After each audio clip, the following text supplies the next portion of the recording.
Hey guys, this is Saturax from JoeSatrianiUniverse.com. We are here in Bordeaux in France for the third show of the Shockwave Tour with Joe Satriani. Hi Joe, Hi. How are you? I'm good, how are you? I'm fine, thanks. Good to see you again.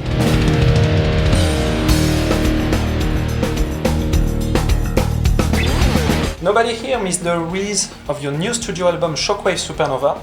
It seems to have been a huge success everywhere in the world.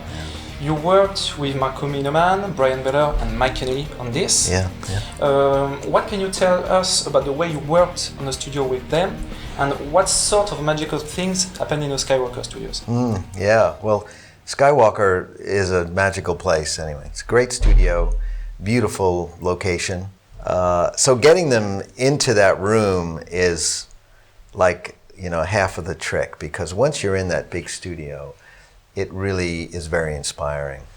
Now, each of the guys are great players, they're great writers, they have unique performance personalities, and I think when you invite musicians like that to a record, you have to give them space to reinterpret your music in the way that they feel inspired at the moment. So that's what I like to do. I give them the freedom to reinterpret the music, and we explore everybody's idea and see if we can get the music to get as interesting as possible, to be new and fresh. And sometimes we even take, remarkably different directions from the demo as well, which I think in most cases that's what we did, and we always wound up with something much better. So it was a lot of fun. Vinyl is back in fashion, and you've offered a vinyl version of Shockwave Supernova. That's right. We spot the little inscription, Joe loves Rubina, on side C. Is that also on the other records? That goes very back to the very first record. When we were in the mastering room for the first couple of records, actually, at Bernie Grunman's, you mastered the record and the vinyl in the same room. And so I realized then that you had the opportunity to inscribe yourself. But as we got into the world of CDs, there was none of that, and records were generally pressed somewhere else. And so we lost the ability to add those messages in there.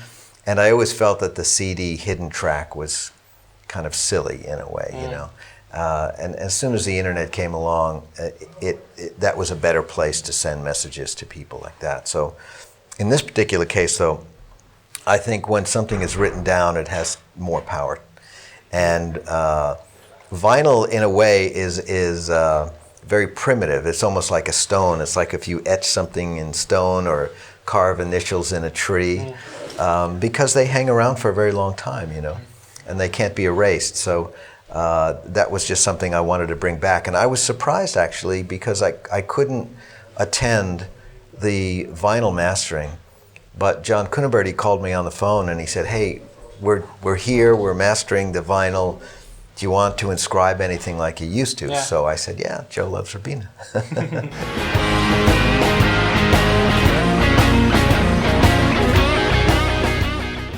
We know you have a new signature amp with Marshall, and if I'm not mistaken, you used it on the song San Francisco Blue. Yes. What can you tell us about this amp? The JS20C, it's a 20-watt all-tube combo with a 12-inch speaker. It can be brought down to 5 watts. It has an effects loop and a noise gate.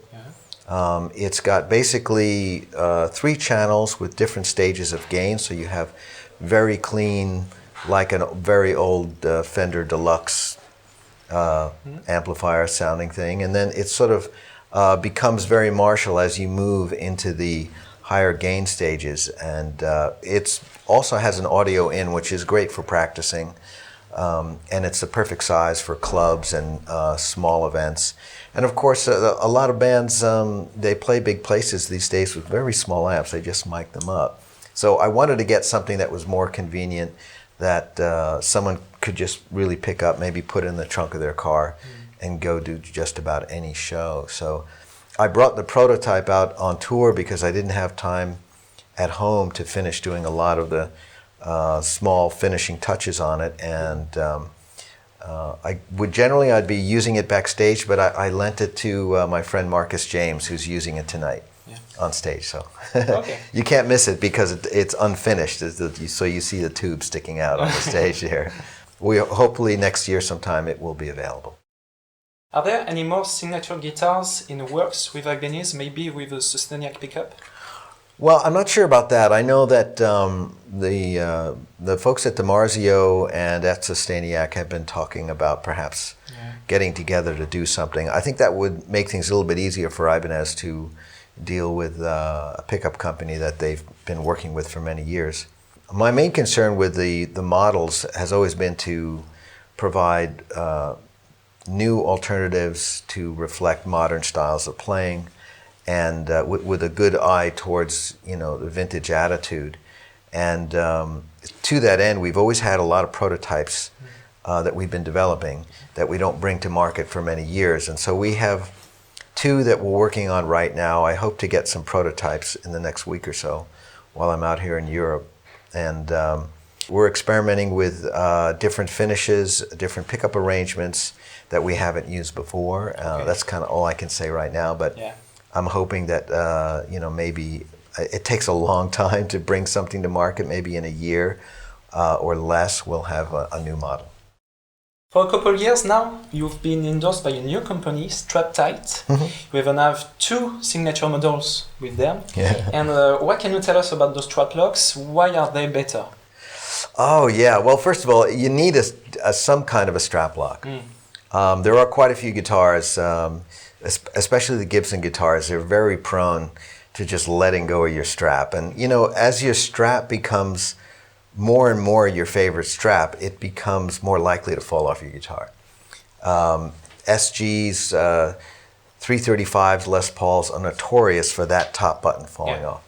And it's catastrophic, of course. Anytime you've got a guitar that has a neck through the body construction, it's under a lot of tension, and it only takes about this far to fall and it snaps, right? For years I tried mechanical metal strap locks, and they either transmitted too much noise, creaking noise, when you're using high gain sounds, or they were too big, or you couldn't take your strap off in the case, and so then the remaining parts of the strap would smudge or scrape the finish of the guitar. There were all kinds of problems, and they were expensive, and they required you drilling out the wood of your guitar or something like that. So my friend Bill Lanero, a great guitar player himself, came up with a really brilliant idea, which was sort of taking a look at the simplest approach, which was what we call a bread tie in the United States. It's those little pieces of plastic they use at the end of English muffin bags or something like that. But they always break. You 1, 2, 3, 4, 5, and it's broken. And people would use the rubber grommets from the Grolsch beer bottles or something like that. They break as well, and they're not reliable. But these little things he devised really was taking a look at something that in essence was the best idea, which is something that is extremely light, adds no mass or noise to the guitar, does not make you have to change your strap or your strap button. So in other words, you don't have to modify anything, and you put it on like that and you pull it off like that. It's just genius. The funny thing is that it's because it's so simple. I think people look at it and they think, well, I don't want to pay for that. It looks like a bread tie. But I think if they use it for one show and they pick up their guitar and they swing it on the strap, they realize what a brilliant idea it is. And if you have 10 guitars, you need 20 of those clips, one for each side. And really, when you look, let's say I'm looking at this board here, if you look at that strap or that pedal, even those picks, they're far more expensive than a couple of strap tights, and they don't do anything really to protect your guitar. But the strap tight is a minimal investment. I mean, we pay more for strings, and if you're a professional musician, you go through many packs. And so I think that the cost actually is the opposite of prohibitive. In other words, it's such an what we call a no-brainer. In other words, you have to buy these because they protect your most important investment, which is your instrument. So I think they're really great. Yeah. And if you don't like my face, you can just buy the blank ones. Yeah. I think they make them the black and white. Yeah, use the black side.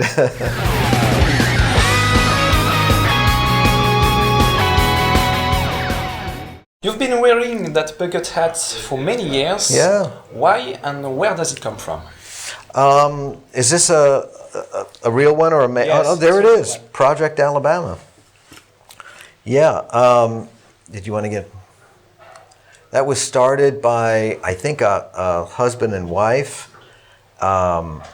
in the state of Alabama in the United States of America, and they went down to a town there that was kind of economically depressed in modern times, but in fact had professional women who were excellent seamstresses and could sew almost anything, but because the factory had closed down, they were out of work, and so they had this idea of using some of their unique skills and artistic ideas along with what they would call remnants, parts of clothing material that were left over, and to create some unique designs of these hats.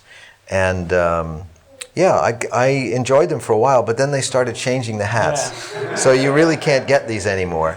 And they were primarily, they started out men's and women clothing, and then they moved strictly into women's clothing. And yeah, and so I stopped wearing them, so I needed something that was a bit warmer. So Yeah. that's yours now. After each album, you do a world tour, visiting a lot of countries and cultures. Do you have some tour fun facts you want to tell us? Well, you know, some places I think have a big impact on creatively on the kind of music you write. I think the last tour that we did, the last set of tours we did, actually was South America and then of course ending up in Asia, in Singapore. And they factored very heavily into Shockwave Supernova. The first song, of course, musically, the riff is very, it's sort of a, it's kind of a Brazilian rhythm in a way. And I mean, we've been going down there for 20 plus years, but this time I think that a lot of the music I really enjoyed listening to a lot on tour, and I remember thinking I wanted to bring more of that rhythm in. So yeah, that song opens up with a very Brazilian Latin style kind of a rhythm before it starts to really rock out. And then of course the whole idea of the concept album being written around an alter ego, that really came from the experience of touring for so long and then winding up in Singapore and then sort of just thinking about, you know, the alter ego idea. Because, you know, the first time I went to Singapore, I was not a solo artist. I was still playing in the squares, and so every time I return to Singapore, it's really for family reasons, and it got me to reflect a lot on my career and how far I've gone and how many records I put out, and that got me thinking about, you know, how performers sometimes need another more extroverted personality when they hit the stage. Somebody that they wouldn't want to be when they're walking around their everyday life, but who seems to be a necessary component to being a performer. But I think about that now, that the last tour had those two main impacts. It was including more Latin influences into the music, and creating the idea for the alter ego concept record. The music keeps evolving. You've started out 30 years ago. You recorded on tape, on vinyl, on CDs. Yeah. Now the internet has a huge presence in the music industry. What's your personal feeling about it, and what would you like the future of music recording to be? Well, anything that increases fidelity is good. I think that giving the audience a choice to purchase high fidelity music is a great idea. That's the way the musicians hear it. When we're, let's say if we were in this room and I started playing guitar, that is the epitome of high fidelity. There is no compression going on. It's just sound of my guitar and our ears. And digital music has come a very long way in being able to transport that sound around the world. Unfortunately, the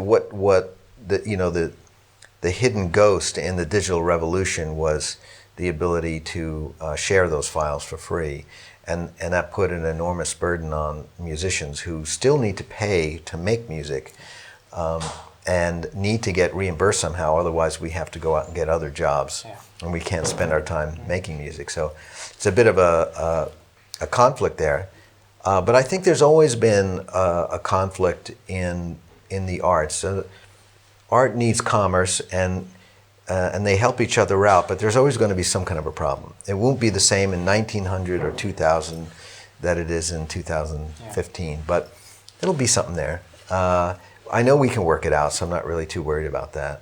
I like the idea that the internet provides for a quicker communication with your fans, that something like your site can sort of spring up out of nowhere in a grassroots way, and that I can participate, and we don't really need any other corporations involved to make that happen.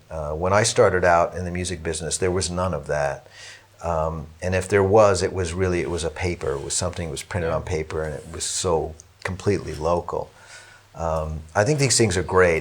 The only thing I regret is that in general, when a medium is very expensive, a lot of time is put in to the presentation of it. So let's say if this were a TV show that had 20 million viewers, you'd have someone holding the camera for him. He wouldn't have to hold it himself. And we would, there would be expensive lights, there'd be expensive room, you wouldn't have to worry about the noise coming from the hallway. There would be a lot of preparation going on. And then what you would deliver to your fans would be a higher quality product.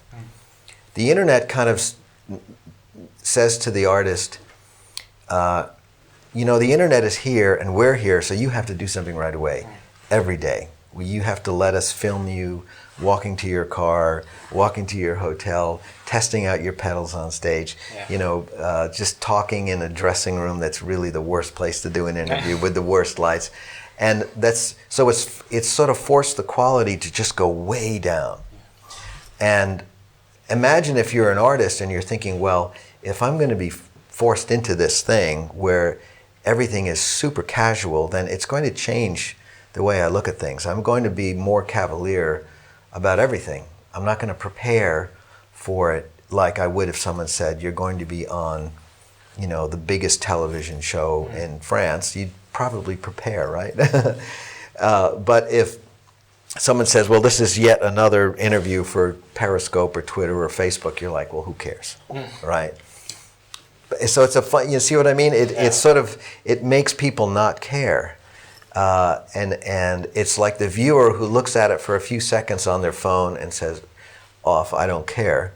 The participants, the artists, all of us, we start to think like, well, hey, it's just a backstage interview. Who cares?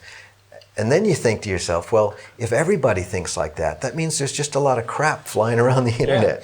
Who's making the good stuff? So, at some point, someone has to pony up some money so that you can spend the time to make something really great. So we still do that with the albums. And because I have a partner, I have Sony Music and Legacy, who are my partners in allowing me to figure out a way to fund these projects, we still go the distance to create a quality project, but not many people can do that. And that's the funny thing about the internet that I still haven't figured out yet. I don't think I ever will, so I don't think it matters.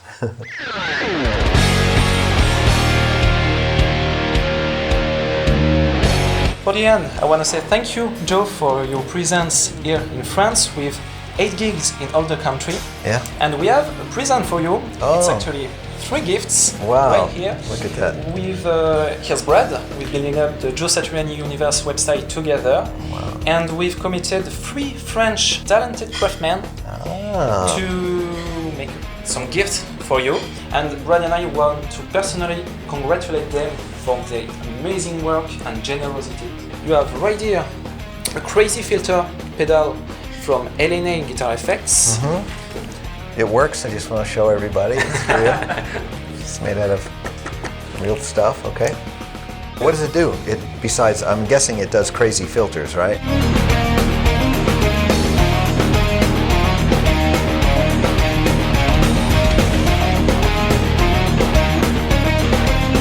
Great. And this is cool and warm. Okay. Very nice. Okay. Thank you. Ricky Le Plectrier made some picks, 3 picks in different forms and material. It's beautiful. What's it made out of? Because it's very light. That's the Roger Slide Plectrum in titanium with watch gears. Wow. And this is...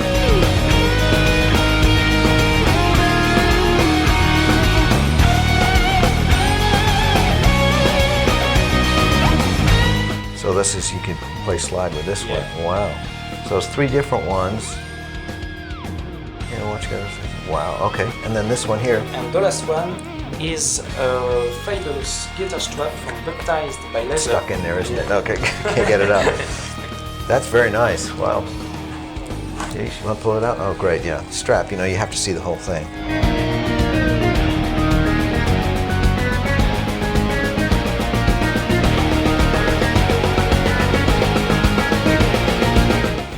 Ooh, look at that. That's very nice. And we'll let them. Excellent. Well, thank you. I mean, it's great to do an interview and get gifts. Yeah. Thank you very much. You're welcome. Thank you. You're welcome. Thank you. And thanks for the 3 French craftsmen. Yes. Yes, we have to thank the LNA and Ricky and Baptized by Leather. Yeah. Yeah. Fantastic. Thank you. Thank you, Joe, for your time. You're welcome. And you have the final word. Oh, well, my final word will be make sure you go out and buy some of this stuff from these people. Don't steal it from the internet. Get it. This guy will come to your house with the box just like that, knock on the door, and he'll be, you know, selling this stuff door to door. That's what you do, right? All over France. And if you send money now, he'll move on to the other countries in Europe as well. So, and I can't legally endorse these products, but I'm happy to receive them and play with them. Thank you very much. Bye.